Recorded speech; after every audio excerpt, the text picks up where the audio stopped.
this is Giz and Kel from the Empty Page, and we're going to talk about our new record, Imploding. I just want to show you quickly the actual record itself because it's really cool. It's a gorgeous splatter that kind of matches the colours of the album, and we were really pleased with how that's turned out. It's an album that's taken us a lot longer than planned. I think a lot of bands say this though, like everyone thinks it takes them ages and everyone else gets it done fast, but I think generally when you're a DIY band and you're doing literally everything yourself, things just take time. There's other reasons why it took longer, which are pretty boring and tedious, so we won't dwell on those, but we started recording and thinking about the songs in around 2020, so it's taken quite a while. So we recorded this album at a place called Eve Studios, and it was produced by Morton Kong. We started recording with Jim on drums, and we recorded 2 tracks off the record, Dry Ice and Level Sedentary, and then Jim left the band. Spinal Tap moment, and we had a session drummer come and help us out, who also happens to be a good friend of ours and just a fantastic drummer, all around great human. So John Sim came and finished the album with us, and a couple of the tracks have sort of no human drums on them. So it's quite eclectic on the drum front.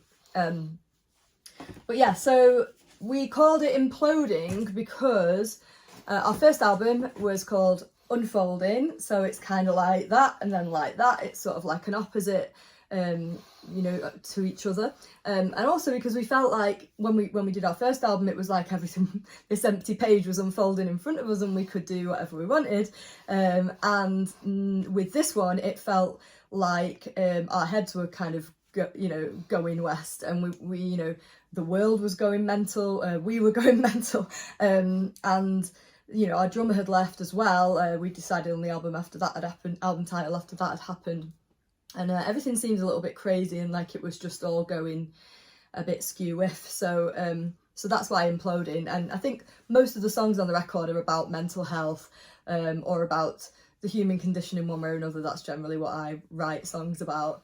Fire escape vein. The first track is called Dry Ice. And we actually released it a couple of years ago because we thought we'd bring the album out earlier than we did. And Dry Ice was written, most of the lyrics were written before the pandemic, but obviously the pandemic exacerbated the feelings of it, which is about how nightclubs are just awesome, and like gigs are awesome, and we love being in crowd with loads of people, moving around, singing, dancing, really getting, having a sort of human experience. Which involves touching and joining together and singing together and all of that, and that's kind of what it's about. It's about spinning around and dancing and losing yourself to music. And it was kind of also the first track where we started experimenting a little bit, and we brought in some synths, which gave it a little bit of a different flavour, and then we followed through the entire process of the record with that, really, didn't we? Adding in different things and just thinking about things a little bit more outside of the box from what the Empty Page was. So. Yeah, we've always been in like guitar bands, guitar, bass, drums, vocals, and kept it quite simple, but because of various reasons we decided on this occasion to just blow it open wide. Yeah, just kind of be creative and not have any boundaries or any rules about kind of how things should be or how things should sound. Yeah, and we're actually really pleased with that. Like the synths, I think, lend a really interesting element to the album as a whole.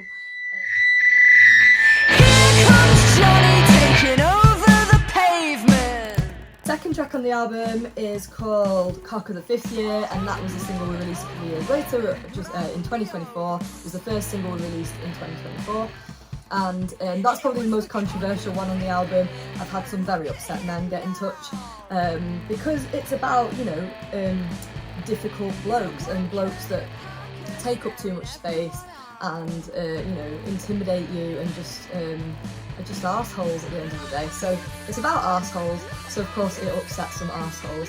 And again, loads of synth in there. Yeah, fuzzy, noisy, punky kind of vibes, and a little bit more synth in that one. We just kind of ripped it up and sort of hacked it apart once we'd recorded it as well, didn't we? because we had the luxury of time in this recording, because we decided to do it based on however long it takes and however long it takes, which we've never been able to do that in the studio before. We were able to muck about a bit, which I think is a huge part of the creative process and like leads to more interesting songs.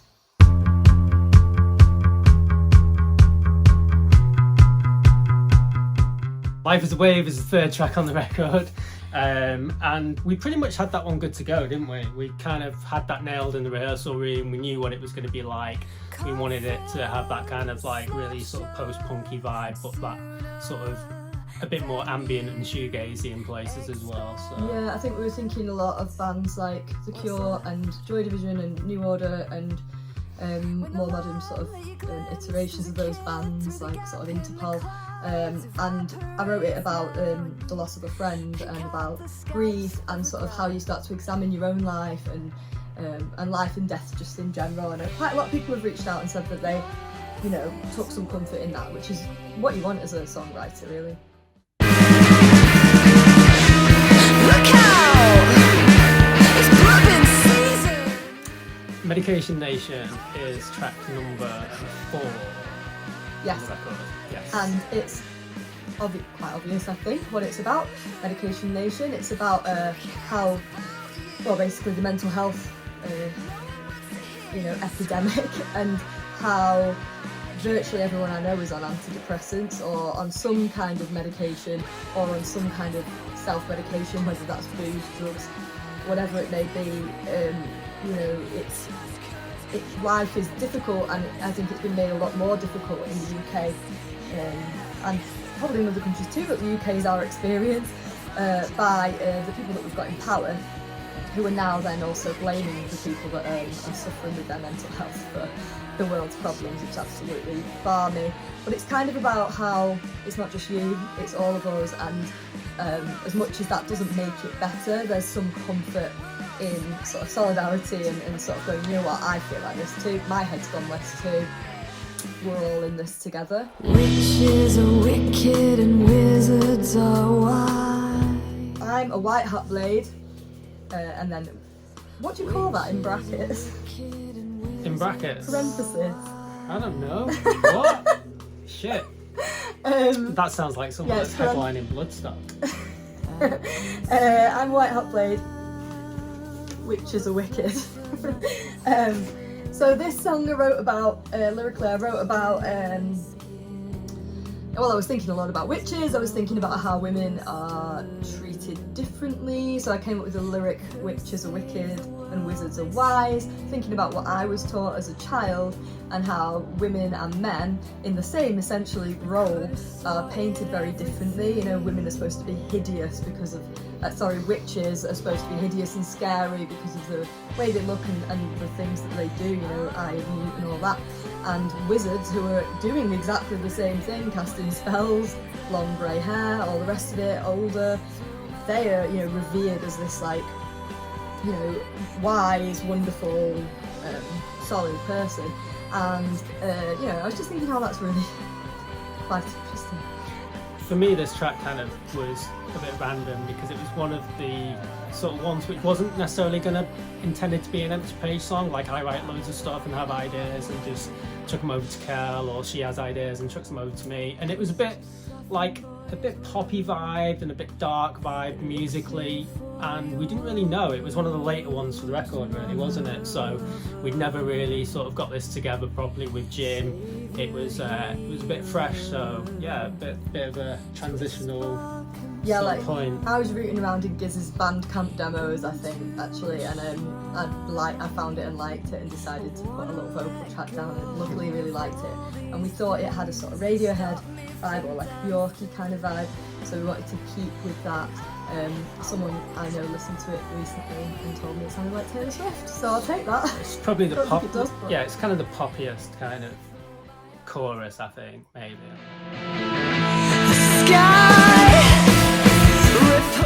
So side B or side 2, depending on what you want to call your sides on the record.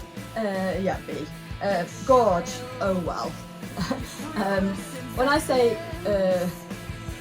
oh well, it sounds a bit like oh well. because I'm from the north, and it was quite funny that we noticed that, so we decided to sort of play on words with it. This one's probably the oldest, the most sort of previously written song, and we played it live quite a bit, so you might have heard it before if you've been to see us. It's essentially about the Tories and how they have completely destroyed the country, and I wrote it really post-Brexit referendum about, lyrically I was sort of thinking about what an absolute mess the world was, and I wrote this lyric, is that a death knell clanging as you shake and twirl and gorge yourselves? And then obviously lots of things have happened since that lyric could really apply really well to, which makes me think I've probably got some kind of sixth sense. Sixth sense. But yeah, so that's hopefully that's quite a post-punk, really energetic. We played it live for the first time in its new sort of form the other day, and it went down really, really well. Got a lot of people. Yeah, noisy, punky kind of track, so that's cool.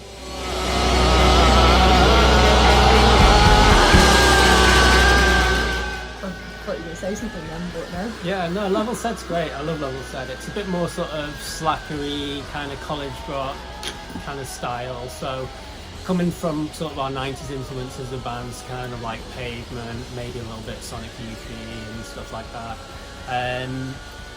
And yeah, we had some pretty good fun with that one as well in the studio. We added some pianos, which were kind of cool, gave it a bit of a vibe. And then we had this whole section in the middle where we just decided that we were just going to go crazy and just add everything that we could find. It's like, kitchen sink type stuff, isn't it? Morton Conn, the producer, decided to dub that the Freak Storm, which we just thought was really funny and cheesy. But it does go crazy, and I'm just like screaming. And actually, it's really cathartic to do that in rehearsal on stage, to get it out of your system. It's basically about staying in bed and feeling quite the opposite of Dry Ice, feeling like you don't want to people at all, you don't want to socialise, you don't want to be perceived, you don't want to be a part of life, you're checking out. And I think the new generation has given this a kind of term called bedrock, which can relate. At least once a week I can't do anything and don't want to see anyone or do anything, so that's what that's about.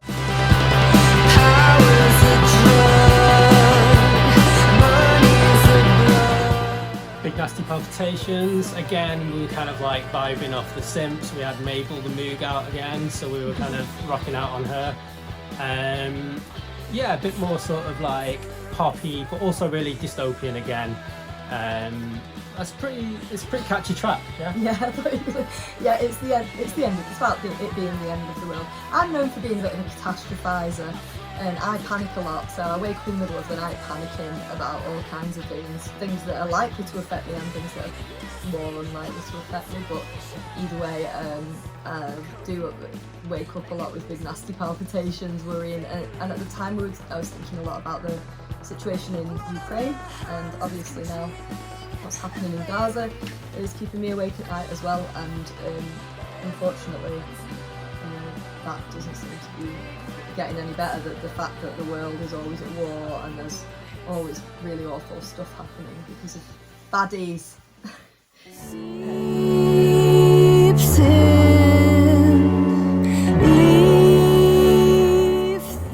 Next one is Leaf Thin.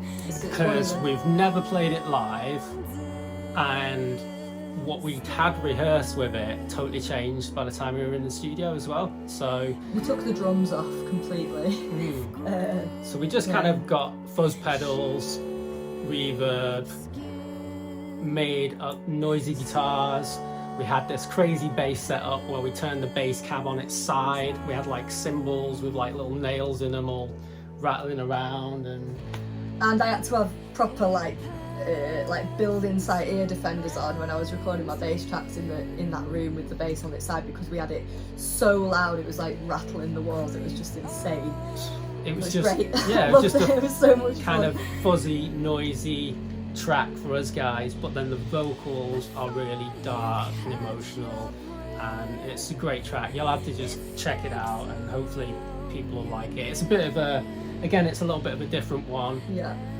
This record is a big mix. It's like it's quite an eclectic record, in terms of sounds. Like lyrically, the theme is deteriorating mental health and the state of the world, but in terms of the sound of the songs, they really vary from like really poppy to quite sort of stark and ambient and shoegazy to like, you know, real punk sort of bangers. And